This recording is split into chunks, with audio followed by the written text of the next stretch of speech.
Hello, everyone. Welcome back to the Fight Me Bro betting show. This week we are breaking down UFC New Mexico, Jan Blachowicz versus Corey Anderson. Some have been saying the card of the year, the title, well, not title of the year, but the main event of the year, if you will. And I, for one, couldn't be more excited. I got 3 bets on my card. Nick, you have... I have 5. We're ready to go. This is a great betting card, I feel like. There's a lot of fun Jesus Christ. There's fun things to bet on this card. A lot more. I actually like way more, even though this card sucks, I like way more from a betting perspective on this card than I did the past couple blockbuster headliner cards. See, I saw a lot of stuff that interests me, but I'm very much down the hole, and I can't just start betting recklessly. I gotta bet with my mind. So shoot to get hot.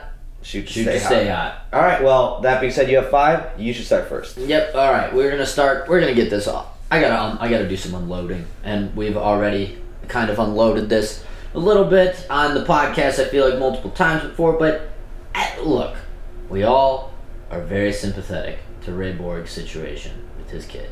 This is very sad. From the narrow window of time, every fight that Ray Borg needs to weigh in and then actually fight in a fight, I think we can all safely say fuck this guy. I said today we should put him on the Mount Rushmore of missing weight. Him, who else misses a lot of weight? Johnny Hendricks missed quite a bit. Johnny Hendricks, Cynthia Calvillo, and who would wrap that up? I don't know. We'll have to think of a 4th one. I'm sure he'll come to me by the end. But yeah, Ray Borg, I think this is his 4th time missing weight. In 2 different weight classes, too. And in the UFC, I think that I forgot if it was UFC or Pro Career, but I read today that the stat reads as follows. Out of Ray Borg's fights, he has had to pull out of 30% of them. He's pulled out of 30% of as many fights as he's signed up for. Then additionally, he has missed weight for about 28%. So there's a legitimate 50-50 shot every time Ray Borg books a fight that he actually fights. Is on weight. That's a worse pull-out rate than I have. Yeah. And a worse missed weight. Yeah, it is not good. So, in light of that, this is just, like I said, I've been kind of, I don't want to say cleaning up, but we've been marking up the board recently, these past few weeks, so I feel good. This is why I got 5 bets.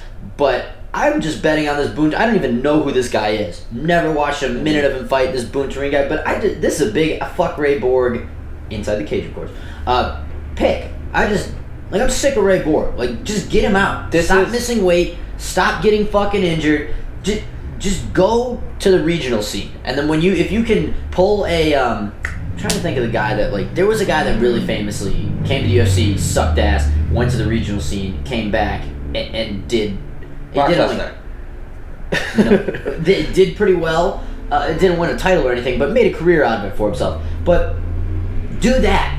I am sick of just having to hear Ray Borg in the news, because here's the thing. It's either he's getting the sympathy for his kid, which he rightfully should get, or it's just, hey, guess what? Ray Borg missed weight for another meaningless fight. And it's like, that doesn't need to be news. I don't need to see that anymore in my news. I want it out. So I got Boone Turing plus 125. I don't know how he gets it done, because honestly, I don't know what he's good at. But he's got to be better than Ray. I know we have better than Ray Borg in the UFC. Yeah, Ray Borg plus 125. Ray Borg as a father, T's and P's, thoughts and prayers, we send him out to you. Ray Borg as a fighter, big time fuck you, man. Yeah. Big time fuck you. So don't hate that at all. See ya. My first pick is in John Johnson versus Nathaniel Wood. I think Wood is very good. He's got 3 fights under his belt in UFC, all win by sub. I don't think he's going to be able to sub John Dotson. And especially that he's giving up plus money, it's going to be plus 140 for John Dotson.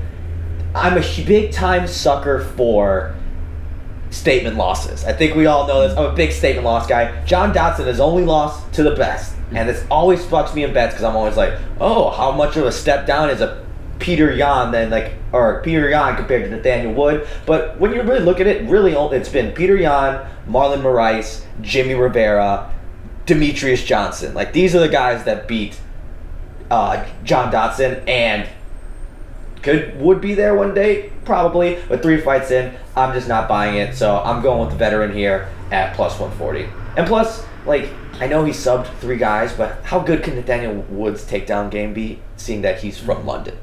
Like, I think London just has that one good wrestler, and that's I don't know, man. That Saul Robinson guy or whatever that was on The Ultimate Fighter that has visa issues because he's a criminal or something. He's a pretty good wrestler. Well, he's from England. Sure. All right. Well, I'm just going to ignore that for this bet. Hammer Dotson. Okay. Now we're going to move up to the Dirty Bird. We got Tim Means with his Daniel Rodriguez cat who's filling in on late notice. That's all you need to know here. For whatever reason, I feel like Tim Means almost always gets favorable matchups. Which is I'm fine with. He's an older guy. He's there to fight all action. And typically when you give him guys that are going to go all action with him, he prevails. So this guy is coming off fresh. I think he's taking this on 2 weeks' notice. Tim Means just got done knocking out your boy Thiago Alves. Yeah, that was dumb that you bet on Thiago Alves there. Yep, thanks for reminding me. Yeah, Tim Means, I just don't see how he's taking this guy in 2 weeks. And I think that this guy's got a really his record against the guys on the regional scene, not super great. And since this is Tim Means, I believe, hometown or home state at least, this is very much, you know what this is like? This is a couple months ago when we had the Joe Lozon kind of homecoming party thing. That's what this is for Tim Means. So I'm taking Tim Means, but by TKO. I'm not going to lay the 3 whatever, just in case this guy has some wrestling credentials out of nowhere that I don't know about. But Tim Means by TKO plus 195. Oh. That's another, that's a juicy one. I was very surprised to see at a -3 something that he was plus 200 on the Method of Vic, but... I think he's minus 340 last time I checked. Yeah. If it is his hometown, all I need is one montage video of Tim Means over the "I'm coming home" and I'm laying down the 340. Right, exactly. So don't hate that either. Next bet for me comes in, like I said, the main event everyone's been waiting for. Corey Anderson, Jan Blachowicz. A lot of people are saying this is a #1 title contender shot. It all depends on it. Dominic Reyes gets a rematch, but I have a feeling the time has come. Corey Anderson's going to get a title shot, and he's going to be the one to beat John Jones. He's going to be the John Jones Slayer. It pains me to say it. It's hard for me to believe it. I'm getting in front of the 5 stages of grief, and I'm very proactive to me, so I'm going Corey Anderson at minus 220, which kind of an absurd line. I don't think he should be 2-1 odds. Yeah, that's a favorite to. That knockout did him wonders. Everyone thinks he's got hands now. I know, but because everything is telling me there's no way Corey Anderson is going to get a title fight, there's no way he's going to beat John Jones. It's telling me that is exactly what I should bet. So as stupid as it sounds, I'm going Corey Anderson minus 220. I should go by TKO. Just really get reckless with it. But submission. Has he sold anyone? I highly doubt it. I doubt he has either. Decisions, dude. Yeah, decisions only. All the way up till that last fight. Okay, well, I guess I'll rattle off 2 then, because I got a couple more. So, 1, we're going to go to Yancy Medeiros versus Lando Venata in what should be the fight of the night. Don't really understand how any other fight. These two are not... This isn't fight of the night because, these guys rack up a lot of knockouts. This is fight of the night because these two are literally just reckless. There is almost zero technique that gets put into most of what they do. Here's why I will be taking, in a very thin fight, just take the extra change, take the loose change, take Yancy Medeiros. You don't want to take Lando Venata because you're having to pay the premium of the juice on 2 guys that are effectively the same, and also while both guys have gotten their brains beat in a good amount in their UFC tenure, I would like to think that Medeiros has heavier hands while Venata probably kicks more and is a better kicker. But I think this is going to be grip, rip in the pocket. And so I'm going to take the heavier hands to look like they're doing more damage in the event that it were to go to a decision. But I also just can't get over. I was thinking about Lando Venata's fights that he's had recently. He had the scrap with Tony Ferguson, obviously, that put him on the map. Talk about a statement loss. That's like the most statement loss you can have. Right, but he's had David Tamer, or Daniel, one of the Tamers, Bobby Green. I mean, this dude has been in some slugfests. So you gotta wonder at what point does he just get chin checked? Because Medeiros has been in a couple, but Yancy's also been. I feel like he's had a couple fights that weren't crazy like that. I don't know. I'm just remembering like the Cowboy Oliveira fight. It's hard to get. But then it's like he fights Cerrone, and it's kind of Cerrone's done with him in 5 seconds. Yeah, you know what I mean. Where Venata has just that dude. CTE on NFL levels of report. Will Smith would be sick. He's had not even the longest career in the UFC, but like he's taken the most damage for almost like the least amount of return. He's got like 2 wins, 2 draws, and then like 4 losses. It's really not great, but he does always deliver. This is the fight that was put on there to like save the card. Where it's like at least from an entertainment standpoint. Exactly. Where this is gonna be this is gonna be a banger between the two of them. We don't know who the fuck's gonna win, but we're just hoping these guys know both of these guys I think are aware of the role, like let's just put on a show. It's basically WWE. Yeah. Okay. And then my other one before we get to the locks, this one kills me. But I had to take a bet on it just because I had to do it.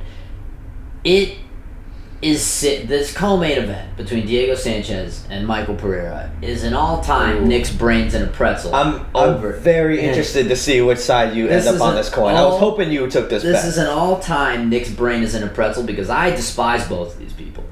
Diego Sanchez is a fucking weirdo, dude. He's got like an ayahuasca shaman as his head cornerman. And then this Michael Pereira guy is also a fucking loser. Everyone thinks he's super cool because he can do backflips. Dude's sick. So can Michael Chandler. He does them every day on Instagram. That doesn't mean you just need to backflip your way to the cage and then proceed to suck at fighting. So both of these guys suck. The one thing I'm going to boil this down to is if there is one person that I can point out that has one attribute in this fight, it is that Diego Sanchez has cardio. Something that Michael Pereira does not. Okay. So I am not going to take Diego Sanchez straight up because there's no point in reaching to Diego Sanchez for only a lowly plus 130, I think, or 140. 40. The line might be. So you need to jump to the Diego Sanchez by decision for plus 230, which will make it worth it. It is a decent chance. And Diego's just old, and eventually he's going to just do old people shit more often. I thought he was going to do that against Mickey Gall. Clearly I was an idiot. But if he's got 6 minutes of gas in him and this dude does not knock him out with a backflip kick or something, I can see a world in which this is Diego. He does the exact same thing he did to Mickey Gall, where it's just maybe not the exact same because this dude seems a little stronger, maybe a little harder to wrestle down to the ground, but there will be a lot of wall install, a couple takedowns, and he's gonna eke out some very lowly looking decision, and I don't want to miss out on that just because I despise both of these people, but I need some comeback. Since I'm going to have to be put through seeing two people I hate fight, I might as well get a return on it. Yeah. This fight just has... The UFC matchmakers are so cruel. Like, they frame this as, we're giving Diego Sanchez home field advantage, co-main event, because, let's be honest, Diego Sanchez is not at the point in career where he should be co-headlining an event. He should not be on the main card. Yeah. So for him to get the co-headline, and they're giving him a guy that's basically like, okay, he is inexperienced, so they're framing it like, hey, Diego Sanchez, take the bait, take this guy, you could have an easy decision, but it's either going to be easy decision or highlight reel knockout. Yeah. And that is what's super cruel, that there's a decent chance he gets highlight knocked out in front of his entire family, his whole crowd, pretty much knocked into retirement, which he still probably won't do. So I couldn't make heads or tail of it, but like you said, by decision, don't hate it at the plus 230. So now on to the locks of the week. Mine comes, I only have one. Montana De La Rosa. I'm taking this fight because, well, one, I do think she's the real deal. I think she's very good. That's not why I'm taking this fight. I'm taking this fight because today, February 14th, is her birthday. And it's also Valentine's Day. And her husband is also fighting on this card, which means 0 sex tonight. No sex at all. That sex is coming tomorrow night. So, for them to get the trifecta of sex, of Valentine's Day sex, birthday sex, and victory sex, at least one of them needs to win. And I like my chances that Montana is the one to do it because she is far, far better than her husband. So I think, and he's like the opener too. Yeah, so like right away, you'll know. If he loses, you fucking max unit this bet because I can guarantee you. You don't think it'd be the other way? Like if he gets absolutely obliterated, you don't think that she's gonna kind of be rattled? No, I think she's gonna know, fuck, I'm the only way to salvage this night and my birthday, or else we're both gonna go home and be like, fuck this shit, everything sucks. So pretty much her birthday, Valentine's Day, it's all riding on this win. So she's not gonna fuck it up. I like her at minus 170.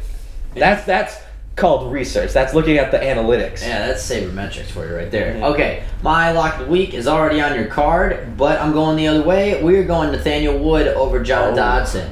I I get that Woods' wins have come by wrestling, but that dude is just...